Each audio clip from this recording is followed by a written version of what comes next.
Hola, mi nombre es Claudio.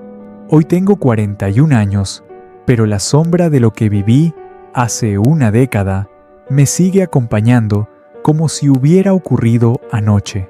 Esta no es solo una anécdota, es la razón por la que, hoy en día, cuando el sol se oculta, yo me encierro.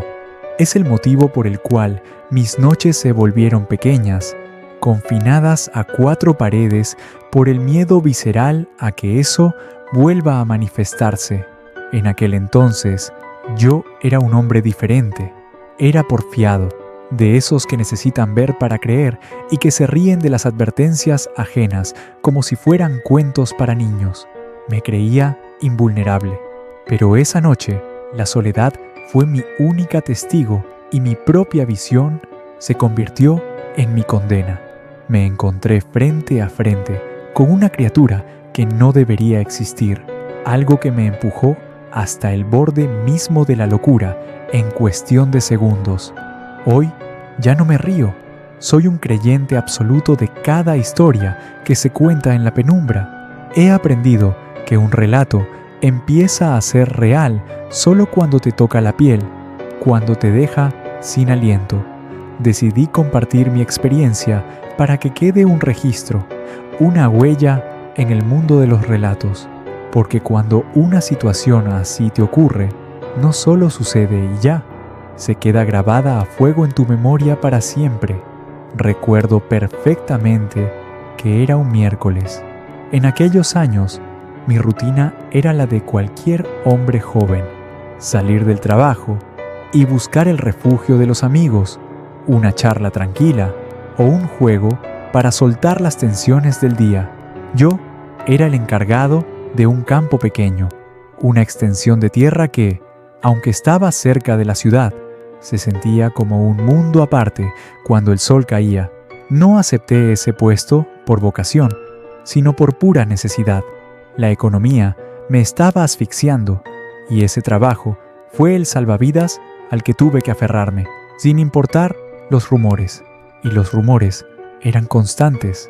La gente del lugar, con esa seriedad que solo da el miedo real, me advertía: «Ten cuidado los miércoles». Decían que antes de las 2 de la mañana, una criatura se materializaba en la entrada. No atacaba, no perseguía, simplemente se quedaba allí, inmóvil junto a la tranquera, como un centinela oscuro que bloqueaba el paso, impidiendo que nadie entrara y que nadie saliera. Yo los escuchaba con esa sonrisa de quien se cree más listo que el destino. Para mí, eran solo cuentos de campo para asustar a los forasteros, pero aquel miércoles la atmósfera se sentía distinta. El aire pesaba más de lo normal y el reloj avanzaba implacable hacia esa hora marcada. Mi porfía estaba a punto de chocar de frente con una realidad que ninguna lógica podría explicar. Aquel miércoles, el cielo parecía estar dándome sus propias advertencias. Mi mujer me llamó con esa voz que mezcla la preocupación y la intuición para decirme que no me quedara hasta tarde. El pronóstico anunciaba una tormenta fuerte. Eran cerca de las 2 de la mañana cuando decidí emprender el regreso desde la ciudad hacia el campo. Me movía en moto, lo que en ese momento significaba 2 cosas: rapidez para llegar y una exposición total si las nubes decidían romperse sobre mí.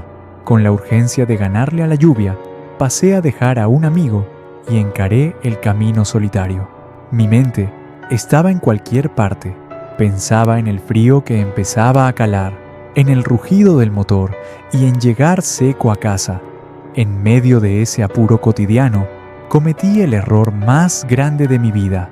Me olvidé por completo de la advertencia.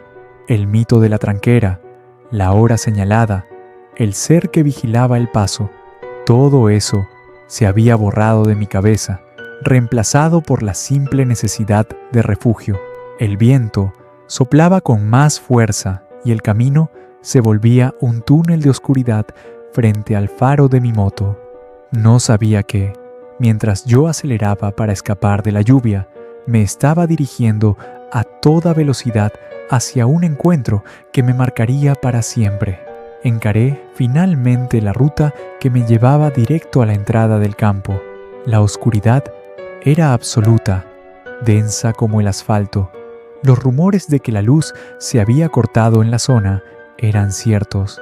El mundo se reducía a lo que el pequeño haz de luz de mi moto lograba rescatar de la negrura. Fue entonces cuando el corazón me dio el primer vuelco. La moto empezó a fallar. El motor rateaba, perdía fuerza, como si algo invisible estuviera drenando su energía. Por un momento pensé que me había quedado sin combustible, una negligencia que en ese lugar y a esa hora se paga caro. Me detuve en medio de la nada, con el silencio del campo zumbando en mis oídos, pero al revisar, todo estaba en orden. Tan pronto como el motor recuperó su ritmo, seguí avanzando, pero la sensación de que algo no quería que llegara ya se me había instalado bajo la piel. Al acercarme a la tranquera, el faro iluminó algo que no esperaba. Una figura, una persona exageradamente alta, estaba parada justo en mi entrada, agitando los brazos, haciéndome señas desesperadas para que frenara. Mi primera reacción no fue el miedo, sino la solidaridad del hombre de campo. Pensé que alguien había tenido un accidente o necesitaba auxilio. Sin sospechar que estaba cayendo directo en la trampa de los miércoles, aceleré hacia la figura, dispuesto a ayudar. No sabía que lo que estaba por ver no buscaba ayuda, sino un testigo. Cuando finalmente el haz de luz de la moto barrió la tranquera, mi voluntad de ayudar se hizo pedazos. No era un hombre. Lo que estaba allí era una aberración, una criatura maciza, cubierta de un pelaje denso y oscuro, con una corpulencia que llenaba el espacio y una altura antinatural. Pero fueron sus ojos lo que me quebraron. Me miraba con una fijeza cargada de una maldad pura, una mirada que no pertenecía a este mundo. No hubo tiempo para el shock. El instinto de supervivencia tomó el control. El terror se volvió algo físico, un escalofrío que me sacudía el cuerpo con tal violencia que apenas podía sostener el manubrio. Aceleré a fondo, ignorando la entrada, ignorando mi trabajo, huyendo de esa figura que se quedó atrás en la oscuridad. Crucé el pueblo más cercano como un relámpago, pero la desesperación ya se había apoderado de mí. Sentía que el aire a mi espalda se volvía pesado, como si algo invisible me estuviera cazando a través de las sombras. Entré en una espiral de pánico. Tomé caminos rurales por puro instinto, doblando en cada rincón sin saber a dónde iba, huyendo de un perseguidor que solo yo podía sentir. Mi mente se nubló. El motor de la moto rugía en mis oídos y de repente el silencio, un vacío absoluto. Lo siguiente que recuerdo es el techo blanco de un hospital. No sé cuánto tiempo pasé perdido, ni qué senderos recorrí en mi locura. Ese tramo de mi vida desapareció de mi memoria, borrado por un trauma que mi cerebro se niega a procesar. Desperté con el cuerpo magullado y el alma rota, sabiendo que, aunque escapé de la tranquera, una parte de mí se quedó allí para siempre, bajo la mirada de aquel monstruo